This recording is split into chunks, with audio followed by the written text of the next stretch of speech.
সুপ্রিয় দর্শক আসসালামু আলাইকুম, কেমন আছেন আপনারা? নিশ্চয়ই ভালো আছেন। আজকের ভিডিওতে আপনাদের সবাইকে স্বাগত জানাচ্ছি। আজকে আমি আপনাদের সাথে শেয়ার করব যেভাবে নর্মাল ডেলিভারির জন্য চেষ্টা করতে হবে। তাহলে চলুন জেনে নেওয়া যাক কীভাবে চেষ্টা করতে হবে। বাই দ্য ওয়ে, মূল ভিডিওতে যাওয়ার আগে একটা কথা বলি, আমি আমার চ্যানেলে pregnancy related, specially normal delivery related অনেক ইম্পর্টেন্ট তথ্য ভিডিও আকারে শেয়ার করে থাকি। এই তথ্যগুলো আমার পার্সোনাল এক্সপেরিয়েন্স ও আমার ডক্টর সাজেশন থেকে নেওয়া। তাই আমার চ্যানেলটিকে যদি একবার আপনারা ভিজিট করেন তাহলে আপনারা আপনাদের প্রশ্নাতীত মনের অনেক প্রশ্নের উত্তর পেয়ে যেতে পারেন। আমন্ত্রণ জানাবো আমার চ্যানেলটিকে একবার ভিজিট করে দেখার জন্য। এবারে চলুন মূল আলোচনায় যাওয়া যাক।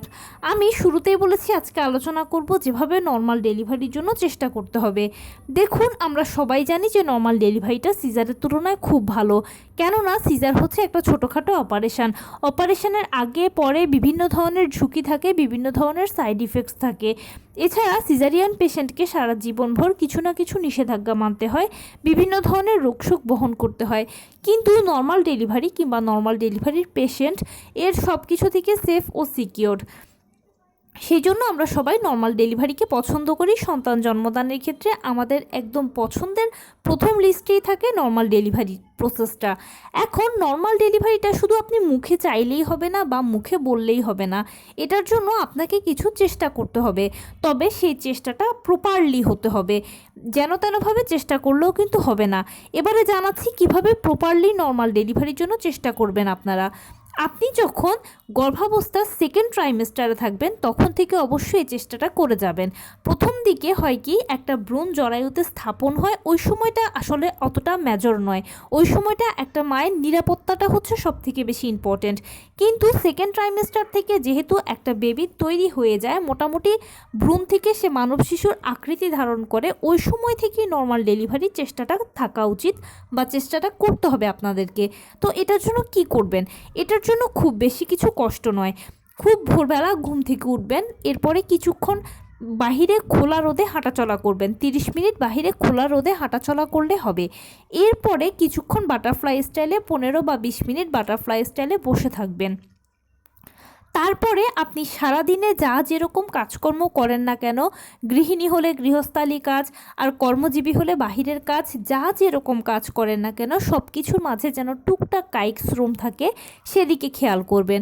অবশ্যই রাত 9টা থেকে 9:30টার মধ্যে রাতের খাবারটা খেয়ে শেষ করে ফেলবেন। এরপরে কিছুক্ষণ হাঁটাচলা করবেন, আবারও 30 মিনিট হাঁটাচলা করবেন, আবারও এরপরে 10-15 মিনিট বাটারফ্লাই স্টাইলে বসে থাকবেন। রাত 10টা থেকে 10:30টার মধ্যে ঘুমিয়ে পড়বেন কোনো ডিভাইস ছাড়াই। সব কিছুর মাঝে বেশি বেশি করে প্রার্থনা করবেন, আপনি যেই ধর্মের অনুসারী হন না কেন, এবং সেই সঙ্গে পরিবারকে সময় দেবেন, পরিবারের সাথে হাসি খুশি থাকবেন। নিজের মন মানসিকতা যেন ভালো থাকে সেদিকে খেয়াল রাখবেন।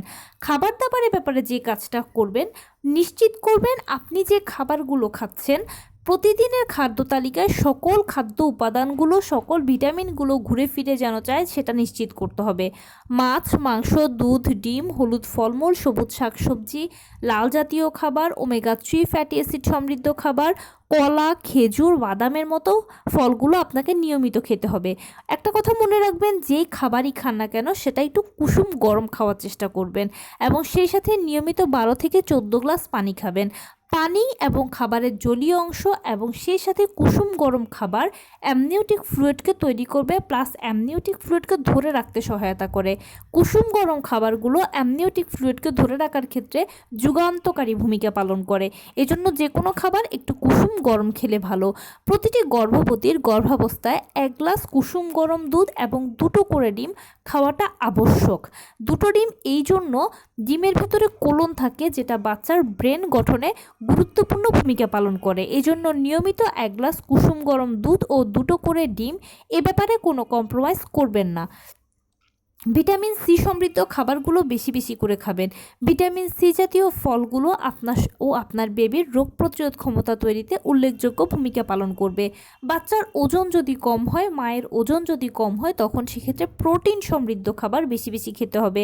যেমন মাছ, মাংস, দুধ, ডিম এগুলো বেশি খেতে হবে। তবে মাছের থেকেও মাংসটা বাচ্চা দ্রুত ওজন বাড়াতে সহায়তা করে। একটা ব্যাপার হচ্ছে সপ্তম, অষ্টম, নবম এই মাসগুলোতে বাচ্চারা অতি দ্রুত বাড়ে, তাই এ সময় বাচ্চাকে প্রপারলি আপনাকে প্রোটিন সমৃদ্ধ খাবার সাপ্লাই করতে হবে। এই জিনিসটা নিশ্চিত করবেন। গর্ভাবস্থায় কখনোই বাসি পচা খাবার খাওয়া উচিত নয়, গরম করেও কোনো খাবার খাওয়া উচিত নয়। টাটকা খাবার খাবার চেষ্টা করবেন, সেই সাথে মাস্ট ঘরোয়া খাবার খাবেন। গর্ভাবস্থা খুব সেন্সিটিভ একটা সময়, আর খাবার হচ্ছে এটার প্রাণ। খাবারটা যদি আপনার বাহিরের খাবার আপনি খান, তাহলে বাহিরের খাবারে বিভিন্ন ধরনের ক্ষতিকর রং, ঔষধ ইত্যাদি বিভিন্ন কিছু মিশ্রিত থাকে, খারাপ উপাদান মিশ্রিত থাকে, যে খারাপ উপাদানগুলো প্লাসেন্টা দিয়ে সরাসরি বাচ্চার মধ্যে গিয়ে ইফেক্ট করে, বাচ্চা বিকলাঙ্গ, বাচ্চা অসুস্থ, বিভিন্ন সমস্যা তৈরি করে। আর ঘরোয়া খাবারগুলো স্বাদে 19-20 হলেও এগুলো একদম সেফ, সিকিউরড মা ও বাচ্চা উভয়ের জন্য। প্রেগন্যান্সি পিরিয়ডে ডাক্তারের দেওয়া আয়রন, ভিটামিন, ক্যালসিয়াম ওষুধগুলো নিয়মিত গ্রহণ করবেন। ডাক্তার আপনাকে যত বেলা যত সময় খেতে দিয়েছে এগুলোকে স্ট্রিক্টলি মেনটেন করে খাবেন। বিশেষ করে প্রথম 3 মাসে ফলিক অ্যাসিডের কোনো বিকল্প নেই, কেননা প্রথম 3 মাসটায় মা ভালোভাবে খাবার খেতে পারেন না, বমি বমি ভাব লাগা, খাবারে অরুচি লাগা, খাবারের প্রতি মায়েদের অনীহাটা বেশি কাজ করে, যার ফলে মায়েরা ভালোভাবে খেতে পারেন না। ওই সময় কিন্তু একটা ভ্রূণ আস্তে আস্তে মানব শিশুর আকৃতি ধারণ করছে, মানে ভ্রূণের ফাউন্ডেশন তৈরি হচ্ছে, ভিত্তিটা তৈরি হচ্ছে। এখন ভিত্তি যদি মজবুত না হয় তাহলে পরবর্তীতে আপনি তার থেকে ভালো কিছু কিভাবে আশা করবেন? সেই জন্য এই সময় মায়ের উচিত পর্যাপ্ত পরিমাণে খাবার গ্রহণ করা, চেষ্টা করা খাবার গ্রহণের। যদি আপনি সরাসরি খেতে না পারেন, খাবারকে প্রসেস করে খান। যেমন দুধ, ডিম খেতে পাচ্ছেন না, তাহলে এটাকে পুডিং করে খান। মাছ মাংসকে সরাসরি খেতে না পারলে কাবাব করে খেতে পারেন, ভুনা করে খেতে পারেন, ঝুরা করে খেতে পারেন।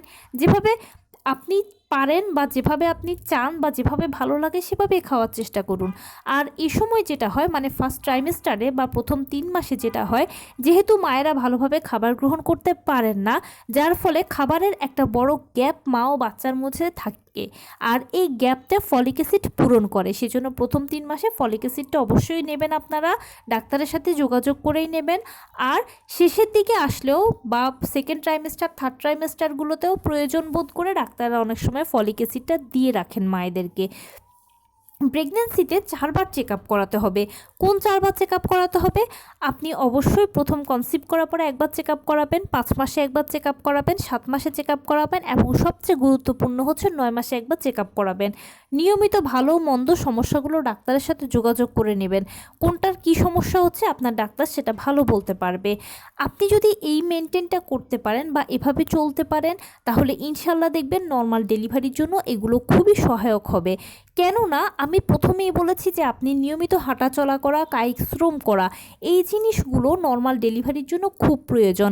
এগুলো ব্যায়ামের কাজ করে, যেটা নর্মাল ডেলিভারির জন্য প্রয়োজন। সেই সাথে নিজের মানসিক স্বাস্থ্যকে ভালো রাখার জন্য পরিবারকে সময় দেবেন, যেটা আপনার মনকে ভালো রাখবে, অযাচিত চিন্তাগুলো আপনার মনে আসতে দেবে না। এবং খাবারের ব্যাপার যেটা বললাম, যে প্রেগনেন্সিতে ভালো থাকার বা একটা ভালো প্রেগনেন্সি প্রথম থেকে শেষ করার অন্যতম শর্ত হচ্ছে খাবার। আপনি যদি নিয়মিত টাটকা খাবার, ঘরোয়া খাবার খান, তাহলে ইনশাল্লাহ আপনিও সুস্থ থাকবেন, বাচ্চাও সুস্থ থাকবে। আর একটা সুস্থ সবল মা বাচ্চা কিন্তু নর্মাল ডেলিভারির জন্য একদম ফিট হিসেবে গণ্য করা হয়। আর যখন নিয়মিত চেক আপ ও ডাক্তারের সাথে যোগাযোগ রাখবেন, তখন সেক্ষেত্রে আপনি ডাক্তারের অবজারভেশনে থাকতে পারলেন, ভালো মন্দগুলো ডাক্তারের সাথে যোগাযোগ করে নিতে পারলেন, এবং সব কিছু যদি ভালো হয় তাহলে তো আলহামদুলিল্লাহ। আর যদি কোনো কিছু খারাপ হয় বা কিছু যদি কম থাকে, তখন আপনার ডাক্তার সেটা রিকভার করতে পারলো, বা সে মতে চললে আপনিও বাচ্চা ভালো থাকতে পারলেন। আর যখন মা সব কিছু ভালো আছে, বাচ্চার যখন সব কিছু ভালো আছে, তখন তো 100% ডেলিভারিটা নর্মালেই হবে। কেননা 90% ডেলিভারি নর্মালেই হয়ে থাকে, আর 10% ডেলিভারি সিজারে হয়।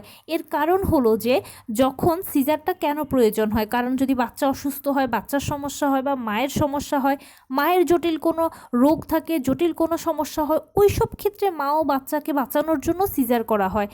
আদারওয়াইজ 90% ডেলিভারি নর্মালেই হয়। আর আমি প্রথমেই যে চেষ্টাটার কথা বলে আসলাম, আপনার লাইফস্টাইল ও ফুড স্টাইলে যে চেঞ্জের কথাটা বলে আসলাম, যদি এই লাইফস্টাইল, ফুড স্টাইলটা চলতে পারেন, এটা মেনটেন করতে পারেন, তাহলে আপনারা তো মা বাচ্চা সুস্থ থাকবেন, আর সুস্থ মা সুস্থ বাচ্চা সমান সমান নর্মাল ডেলিভারি।